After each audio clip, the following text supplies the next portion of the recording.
What's up, Falcon family, my Dirty Bird Nation? Welcome back to another episode of Atlanta Falcons Pandemic, a show that was built for the fans, by the fans, the heartbeat of the Dirty Birds Nation, where my fellow pandemics never waver and the passion never dies. I am your host, Manuel McFarland, the trusted voice for the diehard Falcon fans who live and breathe this team.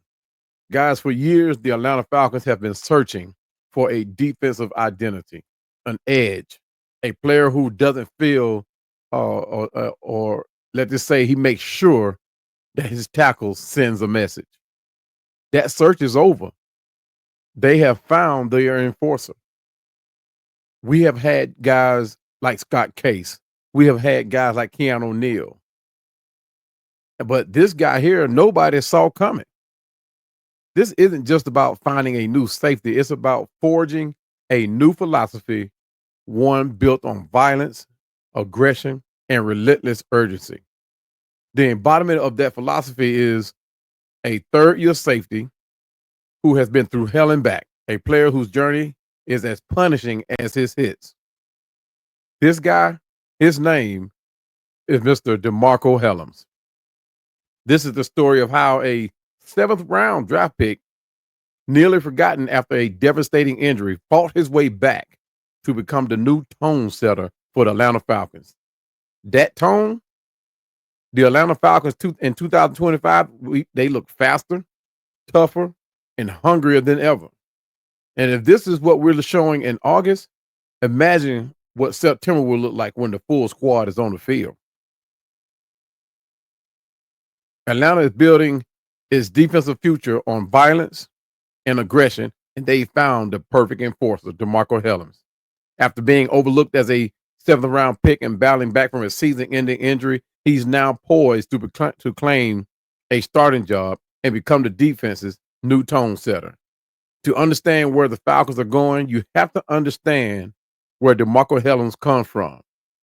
This story doesn't start with the glitz of a first-round pick. It starts in the shadows of the seventh round of the 2023 NFL Draft with the 224th overall selection. For most guys, it's a footnote. For Hellams, it was his fuel. Just a few months ago, prior to his injury, Hellams was a key leader on the Alabama Crimson Tide defense. He played in 13 games as a true freshman in 2019, recording 4 tackles, a half a sack. In 13 games, his sophomore year in 2020, he had 56 tackles, 1 sack. As a year starter in the 2021, Hellams had 87 tackles and 3 interceptions. He returned to Alabama for his senior year in 2022, where he finished 6th in the SEC with 108 tackles, leading the Crimson Tide. He was an enforcer in the SEC, a heat-seeking missile who played with a ferocious, palatable energy. He was exactly the kind of physical downhill safety that winning teams are built around. When we talk about the build, you talk about Hellams, who's at 6 foot, roughly 6'1", roughly 205 pounds, and ran a 4.57 40. Now, I hope you guys see why now I don't base a player's abilities on a 40-yard dash. I don't even use it as a critique. You give me football speed and football IQ. Hellams plays downhill like he runs a 4.27 rather than a 4.57, and he exhumes that safety position. This is exactly the criteria that we look for in his safety. Man, it almost looks like he plays linebacker. This guy plays downhill, and he plays relentless. Yet, as the draft wore on, his name stayed on the board. Round after round, he waited. When Atlanta finally called, it was a dream realized and a challenge accepted. He arrived in Atlanta with a massive chip on his shoulder, determined to prove that 31 other teams had made a colossal mistake. As a rookie in 2023, he did just that. He started where most late-round picks do, on special teams, earning his stripes. But his talent was way too loud to ignore. By the end of the season, the coaches couldn't keep him off the field and couldn't keep him on the sideline. He was itching to get in. He started 4 of the final 6 games next to all-pro safeties Jesse Bates. In his final 8 weeks, he exploded, racking up nearly all of his 40 tackles for the season. The momentum was building. Hellams wasn't just a feel-good story anymore. He was becoming a legitimate piece of the defensive puzzle, a player on the cusp of a breakout season. And then came the setback. The very instant it was all gone, August 9th, 2024, the preseason opener against the Miami Dolphins. It took only 2 defensive snaps for disaster to strike. A routine play, a tangle of the bodies, and Hellams was down on the turf. The cart came out, an air cast was placed on his left leg. The diagnosis was brutal, a fractured left ankle combined with a high ankle sprain. That's big, guys. What was supposed to be his rise became a season-ending nightmare for a lot less physical players, a lot less heartless players, a lot less determined players. That kind of injury will be season-ending. A player with no hope, that kind of injury would have been season-ending. The hope for a mid-season return quickly faded. The rehab was intensive, the road back long and lonely.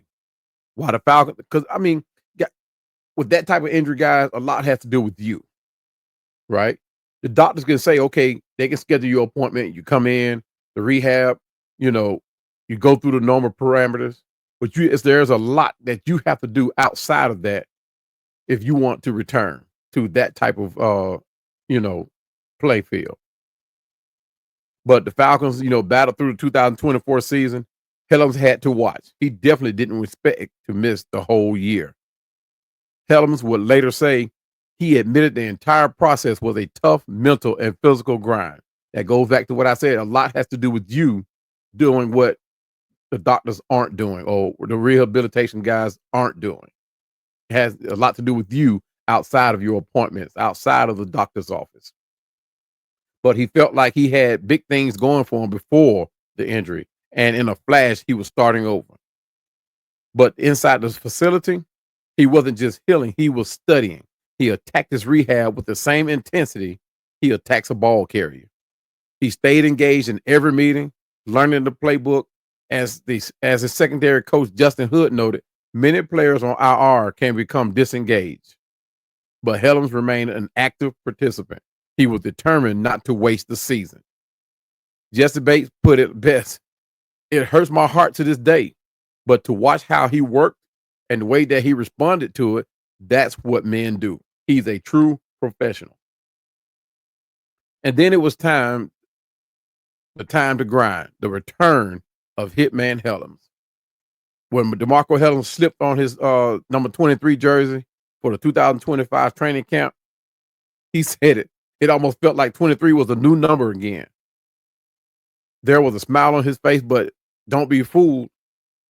As Jesse Bates explained it, we call him Bamm-Bamm. He's not a happy guy right now.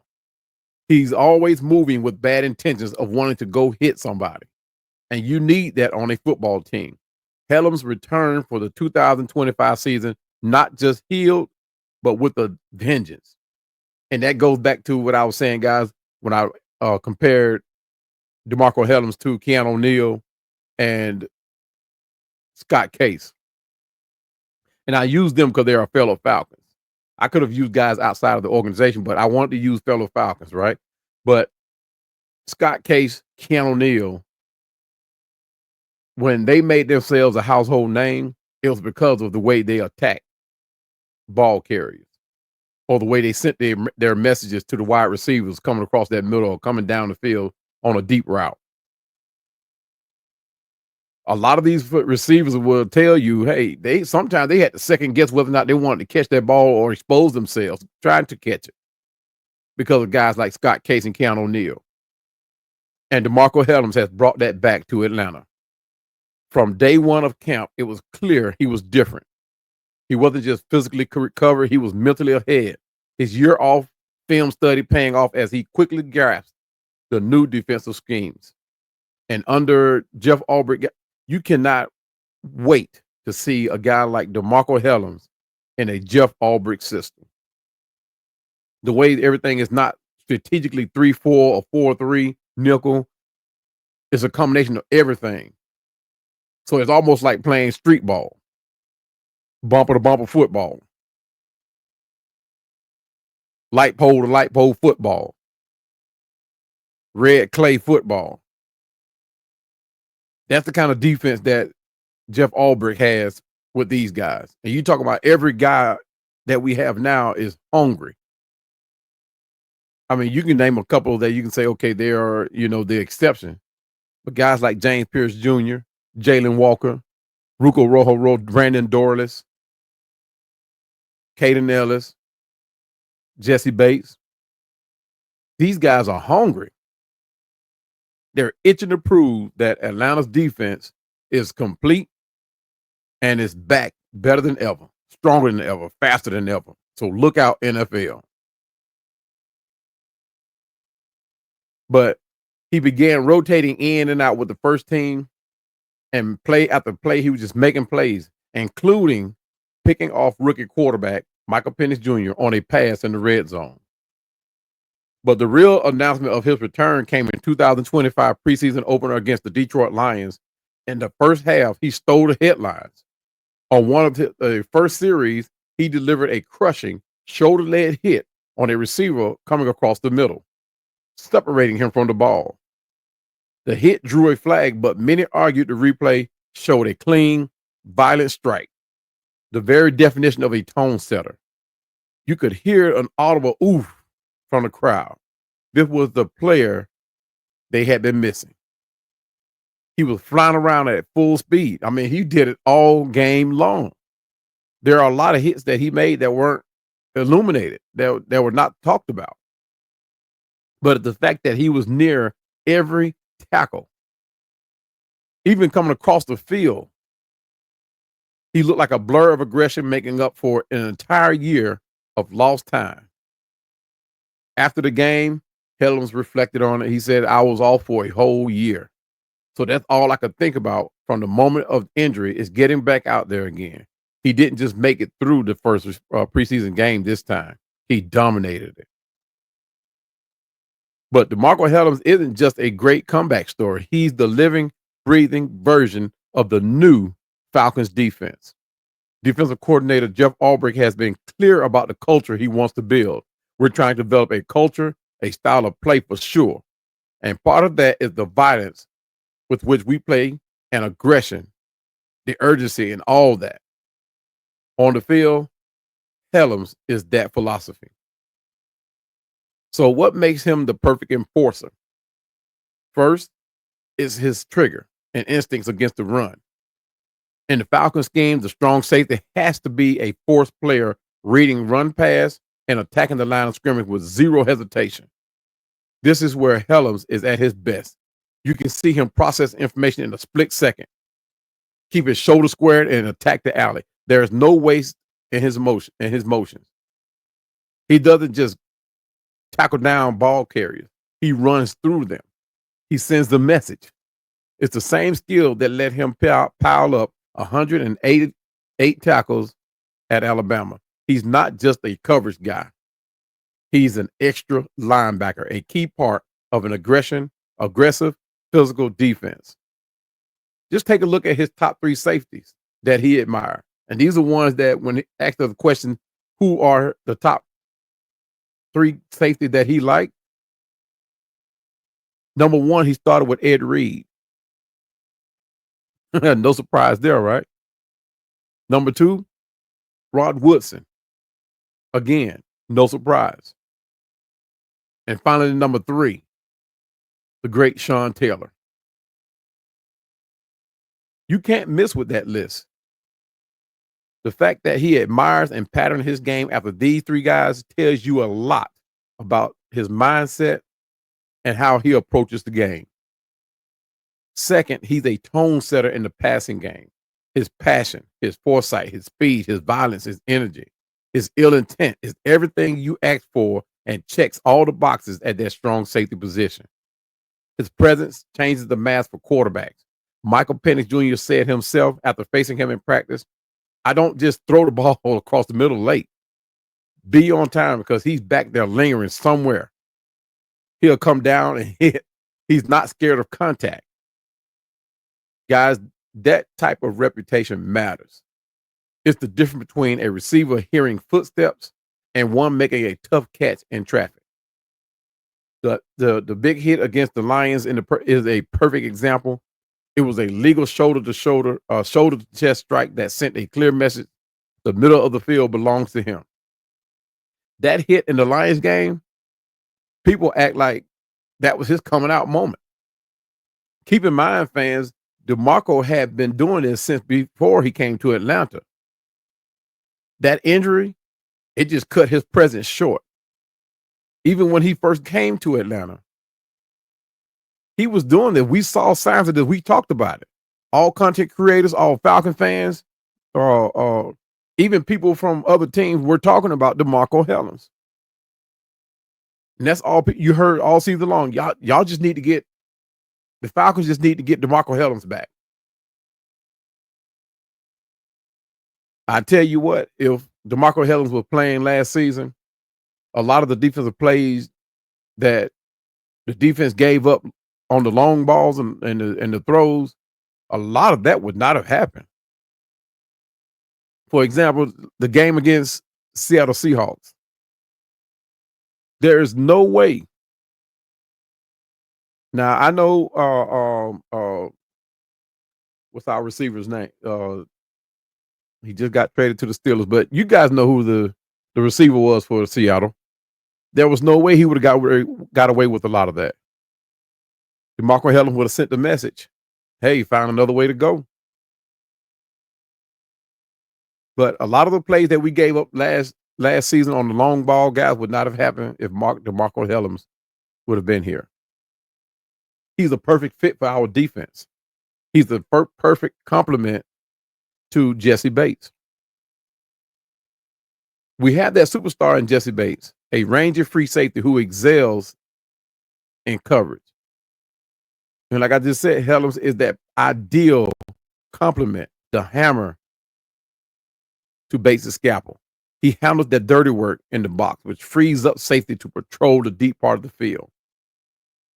Together, they can be a dynamic, versatile duo that disguises coverages and gives offenses headaches. Jesse Bates and DeMarcco Hellams have the opportunity to go down as the best safety package or duo in history. I said it. You talking about a finesse guy and Jesse Bates, and you talking about the enforcer, which makes for a perfect combination in the secondary. You couple that with a shutdown corner like AJ Terrell and presumably Michael Hughes on the right-hand side, or whoever wins that position, because that's one heck of a battle on that side, guys. Clark Phillips, Michael Hughes, and even D. Alford. You're talking about one heck of a battle. It's not going to be a surprise. It's going to be more of an anticipation. That's a surprise to who lands that QB2 job. But when you have a guy like DeMarcco Hellams who comes down and plays downhill like the way he does, that QB2 or even AJ Terrell going to have help. He's going to be that guy that makes sure that you don't get away from that cornerback. But the future is here now, guys. Coming into the 2025 season, the biggest question on defense was who would start opposite Jesse Bates. The team brought in veteran Jordan Fuller and used a draft pick on promising rookie Xavier Watts. It was set to be a heated three-way competition. Yeah. But after his dominant preseason, DeMarcco Hellams hasn't just entered the chat. He's threatening to end the conversation. And guys, even after the Lions game, we went and grabbed another safety. And guys, don't make a whole lot of it. This is just a safety net because you got to remember how last season injuries start to pile on, and Raheem Morris didn't have. I'm not going to say he didn't have anybody to turn to, but our next man up really wasn't the next man up, right? So Raheem Morris did learn that part of the of the coaching process. When you want to call on your next man up needs to be somebody who can come in and continue the game plan,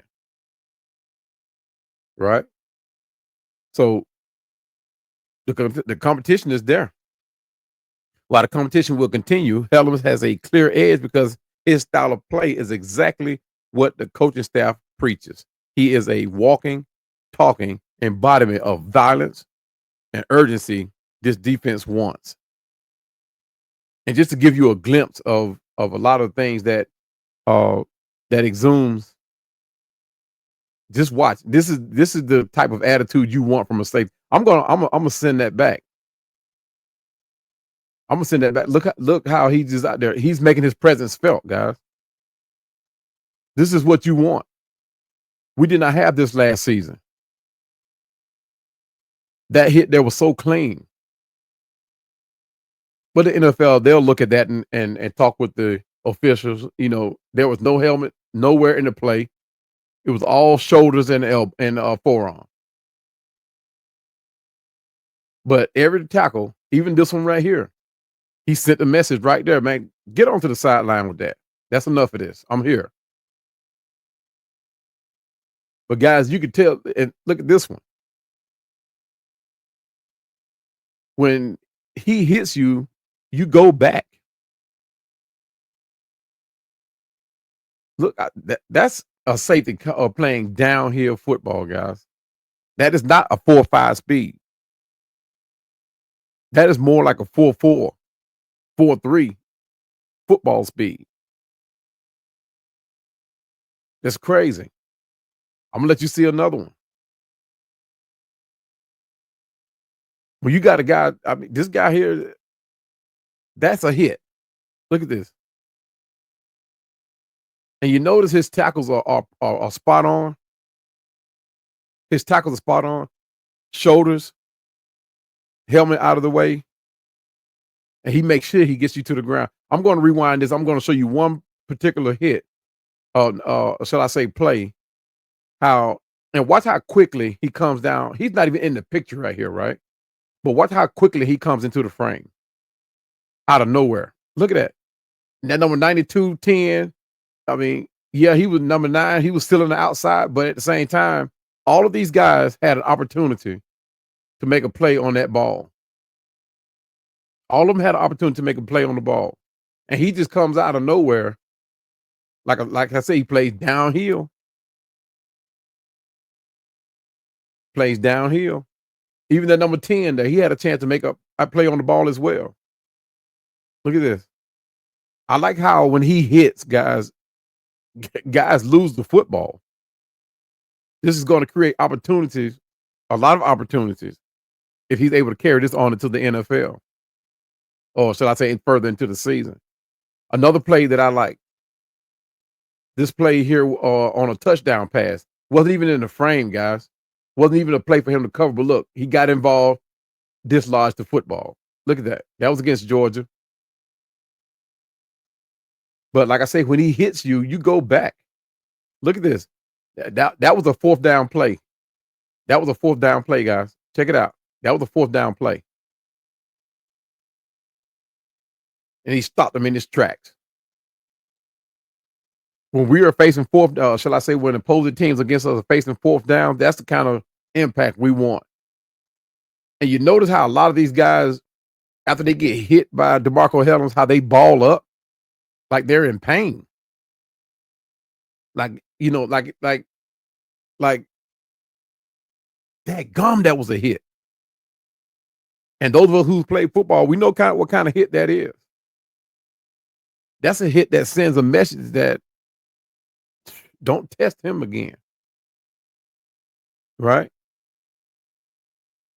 And that's what we want from that strong safety position. But DeMarco's showing everyone what his team missed in 2024. He's back to show that what the team missed, what we saw early on in preseason and OTAs, mini camps of last season, that wasn't a fluke. That is the DeMarcco Hellams. That's his game. His comeback has been a massive source of optimism for this revamped defense. And for me, I'm talking about, I stay optimistic about my Falcons, right? But when you have players like this, you tend to want to see more. Your optimism grows, right? It elevates. But the path is clear. If Hellams continues to stack clean, impactful performances, the starting job is his to lose. Even if he opens up as a third safety, his impact on special teams and certain packages is undeniable. But the goal is bigger than that. It's to solidify a partnership with Jesse Bates that can anchor this secondary for many years to come, creating one of the most balanced and feared safety tandems in the league. But the optimum goal, guys, is for DeMarcco Hellams to stay healthy. And I get it, guys. I'm a player myself, former player myself. But when you play with the intensity and fearlessness as DeMarcco Hellams, injuries are going to come. You're going to have a dislocated finger. You're going to get a stinger or two, right? But we don't want an injury to happen that's going to take him away from the game. So it's going to come. So that's why Raheem Morris and Terry Fontenot has gotten together and brought in veterans like Jordan Fuller. You know, so like I said, if he's able to stay healthy, this defense is going to be one to fear. I even went on and gave them a name ahead of the time. We all remember the Grits Blitz, right? Well, my name for them are going to be Gridiron Gladiators. That's going to be the name for this defense, Gridiron Gladiators. Look forward to that video, doing that video. That's the video that's coming up next, talking about the defense as a whole. This video, we talked about DeMarcco Hellams and what he's all about. But that next video is going to talk about the total outlook of the defense and what we're expecting to see into the 2025 season. So if you like this video, stay in tune for that one, right? But in conclusion, guys, the journey of DeMarcco Hellams is the ultimate underdog story, from a 7th round afterthought to a rising rookie starter, from the devastation of a season-ending injury to a comeback fueled by sheer determination. He isn't just a player who fought his way back. He is the embodiment of what the Atlanta Falcons want in their defense: to be tough, aggressive, and undeniably talented. It's that controlled violence that DeMarcco Hellams exudes, at the same time sending a message. He had to watch for a whole year as his career hung in the balance. But he didn't waste a moment. He got stronger, he got smarter, and he came back with a fire that is now spreading through the entire defense. Everybody's hyped. Everybody's ready. The mindset, I'm truly telling you, the mindset has now changed after that Lions game. After that DeMarcco Hellams hit and the performance that he put on, the entire defense is ready to play with that same type of element. DeMarcco Hellams is more just a tone setter. He's the future. And the rest of the NFL, that future looks punishing. So guys, tell me, what do you think about DeMarcco Hellams' role on this defense? Can he and Jesse Bates become the best safety duo in the league? Or are they already the best safety tandem in the league? Let me know in the comments below. And if you want more dives onto the new look Atlanta Falcons, make sure to subscribe. Because like I said, I got the next video coming up that's going to talk about the defense as a whole with Jeff Ulbrich. We have a lot to look forward for this defense. Like I said earlier, they are faster, stronger, more violent, and that's what you want out of a defense, right? We kind of some of these games we got pushed around. Some of these games we got tired. We had some bad calls from our defensive coordinator. So this is going to be totally different. We got an experienced defensive coordinator who knows what he's doing. We got some hungry guys that are in here. But guys, look forward to what this defense is going to be able to do. But that's here, no there. Share this video. Tell your friend that the Pandemic family is here. Once again, the Pandemic family, thank you from the bottom of my heart for helping me build this Falcons community. So until the next time, guys, we get together, continue as always, rise up. One. All right, Pandemic family, that's a wrap for this episode. Thank you all so much for tuning in and sharing your passion for our Atlanta Falcons with us. Your energy and support are what make this community truly special. If you've enjoyed this video, please give it a 2 thumbs up, leave a comment below with your thoughts, and of course, subscribe to the channel so you don't miss any of our exciting content. And seriously, don't forget to hit that notification bell right next to that subscribe button so that you'll be the first to know when we drop new videos about our beloved Dirty Birds. And as always, continue to rise up, and we'll see you in the Super Bowl.